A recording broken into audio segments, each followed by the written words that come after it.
Hi everyone, we've launched a new web application update adding new data columns that you can use starting now. Stay tuned and I'll show you what they are and demonstrate them for you.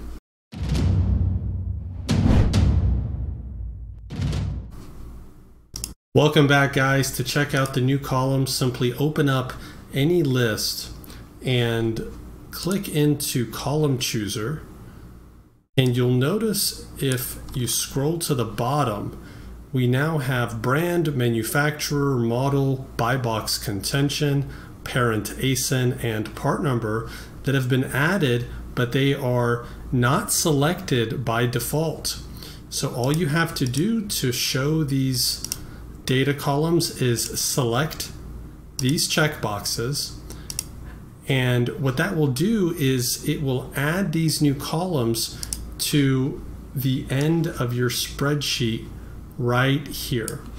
So you can see brand, manufacturer, model, buy box contention, parent ASIN, and part number have all been added here.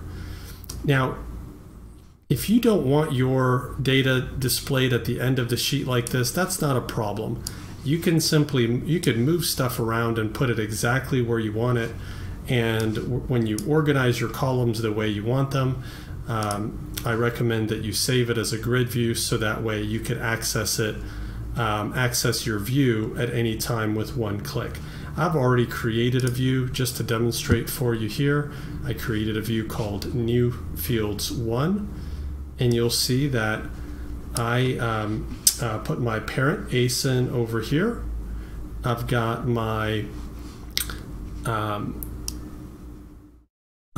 brand, manufacturer, model, and part number in this area. And I decided to keep the buy box contention over here at the end. And buy box contention, guys, is referring to how many FBA sellers are on the listing that are actually competing for the buy box.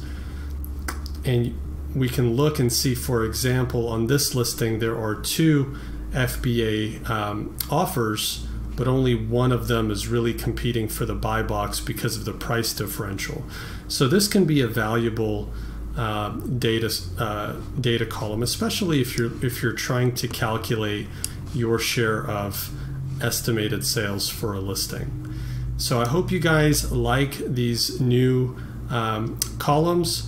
One note is if you're trying to view these new columns on a spreadsheet that you've previously processed, it will show blank data until you refresh the product. So you can select all, refresh selected, or you could select certain rows and refresh them, or you could go in here and click refresh list. And that will then populate the new column data into your older spreadsheet. Hope you guys enjoyed this video. Let me know what you think. Please follow us and share and like our social pages on Twitter, Facebook, as well as our YouTube page. Have a great day.